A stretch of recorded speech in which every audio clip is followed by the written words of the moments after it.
Whoa. Okay, so we're here at the radio station, obviously, as you can see. We wanted to kind of give you a real life idea of what we have in mind. So, our project is a multimedia project. We wanted to do a show together that encompasses multifacets of our program, the recording side, the radio, video, all of that into one show, and kind of include a lot of different elements that we're learning and a lot of the people, so that we can kind of build our skills and present a really good actually show. So we decided to call it After Class with Chris and K.Lew. So the idea behind that is that after class, people kind of relax. Yes. And they kind of take off the day, and they kind of get more real. Yeah. You know, students sitting and talking together, hanging out. You go to dinner, you go to events after class. You know, some kids go to parties, some kids just start drinking, some kids call their moms. Extending it to the community after work. You know, they can look at it that way. After work, you know, you kind of decompress, you chill, and then that's when things kind of get real.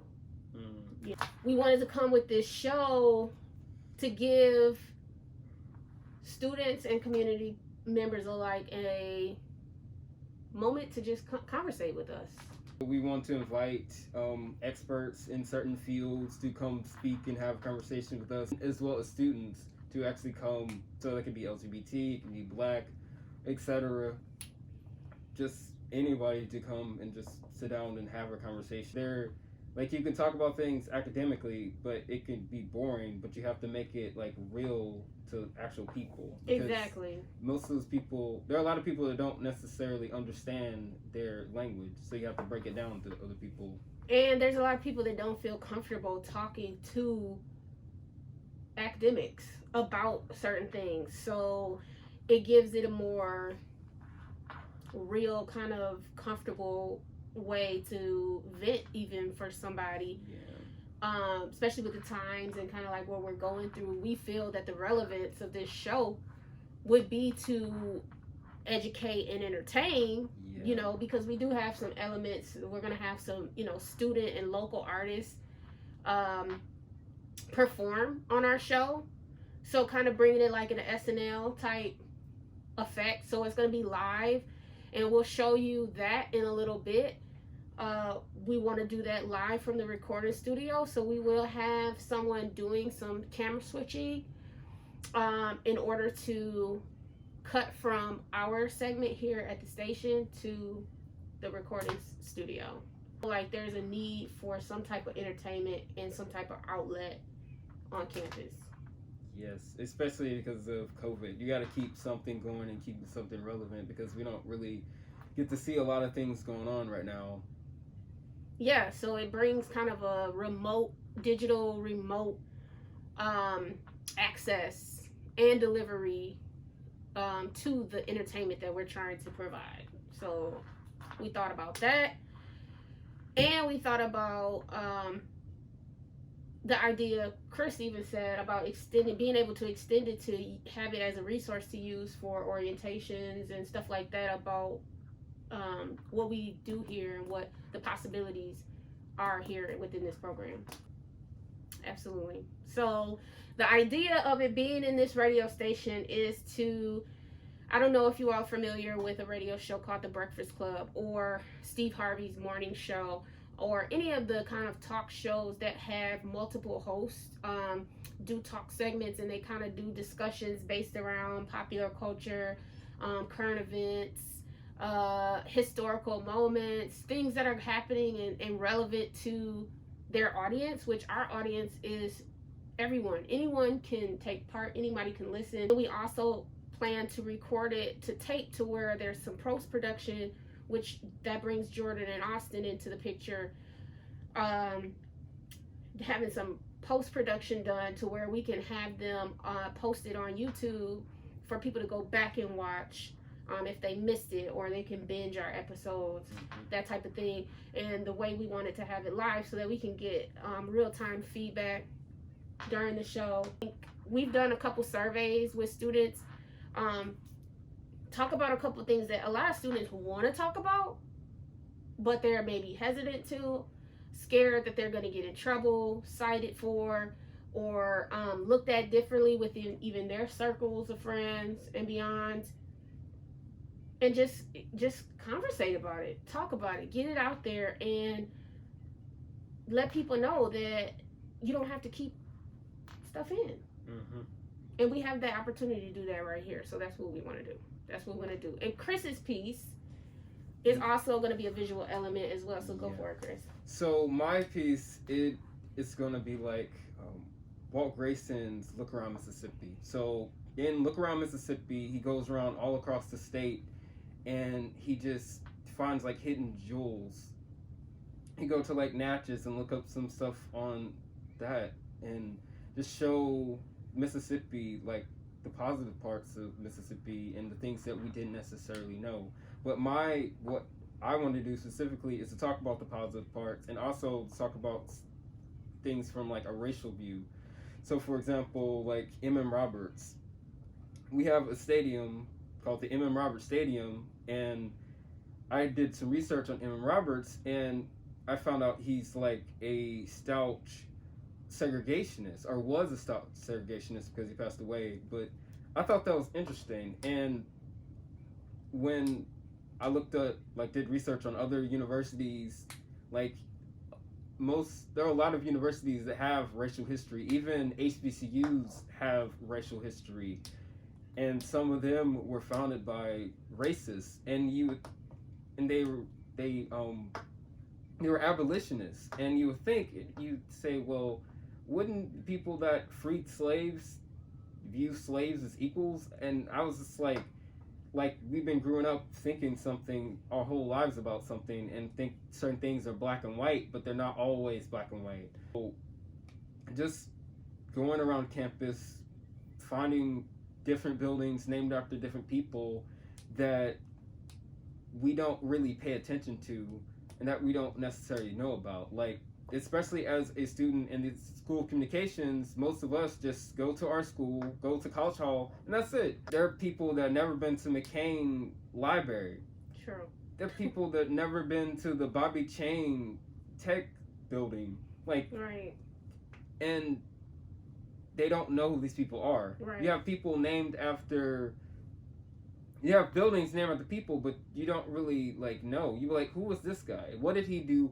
How is he significant? So I want to talk about, like, these people, and talk about what made them significant to Hattiesburg and the university in general, because that's important. It is. And it's inclusive for the whole university, because everybody just stays in our little bubbles, and we don't necessarily branch out. Mm-hmm. And the university is huge. Right.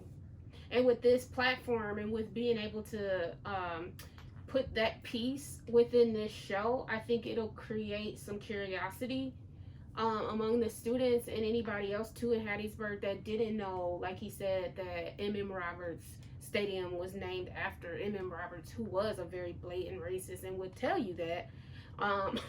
We didn't know that. You know, they don't put that in the orientation books and material. When they're giving tours, they don't tell you, oh, this guy, by the way, he didn't like black people. Right. As you're touring the, you know what I mean? And so it's kind of like, you wouldn't know unless you took the, unless you did research on your own. But the Mississippi state flag, which has a Confederate flag in it. It used to. It's not anymore. Not anymore. But somebody new coming to this school wouldn't know that that flag was taken down for a reason. You know, they would just come and see that the American flags are hanging, and that's that. Yeah. You know, it's just about being more transparent and trying to enlighten and educate about the truth. Okay, so as you can see, we are back, and we are now in the recording studio. So just imagine going from the conversation to this room with our live guests. We would cut over, have them do a wave, Chris. Kind of, we'll say, and your guest for today, we've got Chris Brown over in the recording studio that has some really cool hits for you. And then we would cut back to us, and then we would continue our thing. And then when it's time to come back to Chris, Chris would start playing. Chris would do his number. And once he's done with that, it would cut back to us, and we would have our talk segment. So we're looking to do 2 musical numbers, right?